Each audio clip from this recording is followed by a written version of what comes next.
उज्जैना महाकालम। अखेर आम्ही उज्जैनमध्ये आलो महाकालेश्वर बाबांचं दर्शन करण्यासाठी। उज्जैनमध्ये उतरल्यानंतर सकाळी सकाळी आम्ही स्नान करून घेतले, चहा नाश्ता झाला आणि चहा पाणी करून नंतर मग महाकालेश्वर महाराजांचं दर्शन घेण्यासाठी ॲटो रिक्षाने निघालो। आम्ही जिथे थांबलो होतो तिथून हा ॲटो रिक्षा 10-12 लोकांना घेऊन जातो। हे बा ही क्षिप्रा नदी, क्षिप्रा नदीवर आलेलो आहे। खूप सुंदर नदी वाटते क्षिप्रा। नंतर या स्टॉपवर आल्यानंतर आम्ही पायी जायला निघालो। रिक्षा स्टॉपपासून जाण्यासाठी मंदिरापर्यंत जाण्यासाठी 1 किलोमीटर तरी पायी चालत जावं लागतं। मग ते दर्शनासाठी आमची ओढ लागलेली आहे। हे रस्त्याने जाताना उज्जैनचे राजे विक्रमादित्य हे त्यांचा इथं मोठा स्टॅच्यू आहे, पाहण्यासारखा स्पॉट असून उज्जैनला आल्यानंतर हा सुद्धा स्पॉट जरूर पहा।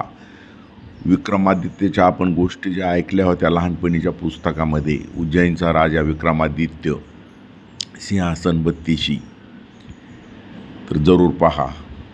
हे आम्ही पायी चाललेलो आहोत। भक्तांच्या पायाला चटके बसू नये म्हणून रस्त्याने कार्पेट टाकलेले आहेत। खूप सुंदर सोय केलेली आहे छानपैकी। मंदिर परिसरामध्ये स्वच्छ अशा पिण्याच्या पाण्याची सोय आहे। स्त्रिया पुरुष यांच्यासाठी शौचालयाची सोय आहे। मंदिरात सुखसोयी खूप करून ठेवलेल्या आहेत। महाकालेश्वर दर्शनासाठी जात आहोत।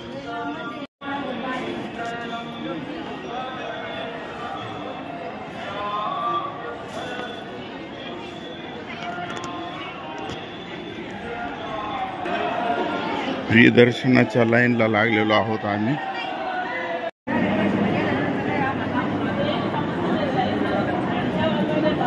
चला चला चला। जैना महाकालम वंकारमलेश्वरम करल्यां वैद्यनाथं राकिन्यामेव संचरं सेतुबंदे तुरामेशं नागेशं नारुकावनं वाराणसां विश्वेशं त्र्यंबकं गौतमीं हिमालये केदारं।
एकादश रुद्र महादेव का मंदिर है।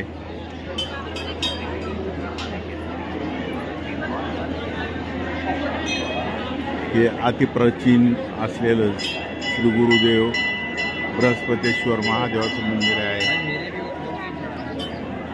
स्वप्नेश्वराचं मंदिर आहे।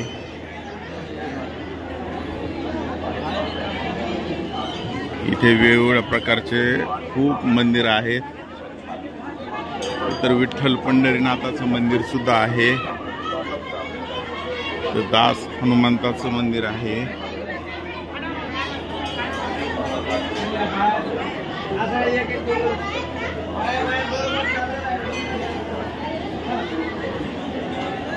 संकट मोचन सिद्धदास हनुमान मंदिर.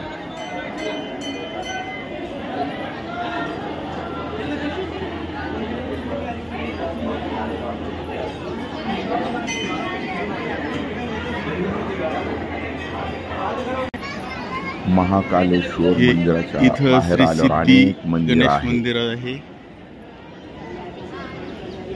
अतिप्राचीन असलेलं लक्ष्मी नरसिंह मंदिर.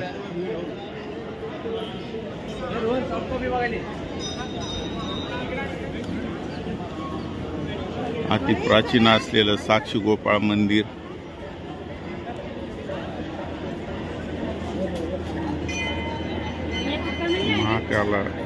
महाकाल मंदिराच्या बाजूला सिद्धिविनायक मंदिर.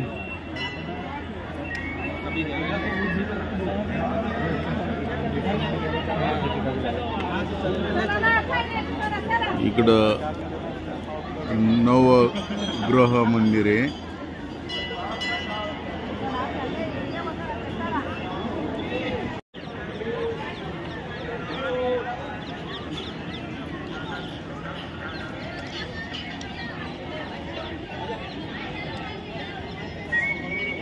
आनंदी कल्पेश्वर महादेवाचं मंदिर आहे. भगवान महाकालेश्वराच्या दर्शनानंतर पुढील व्हिडिओ लवकरच सादर करू.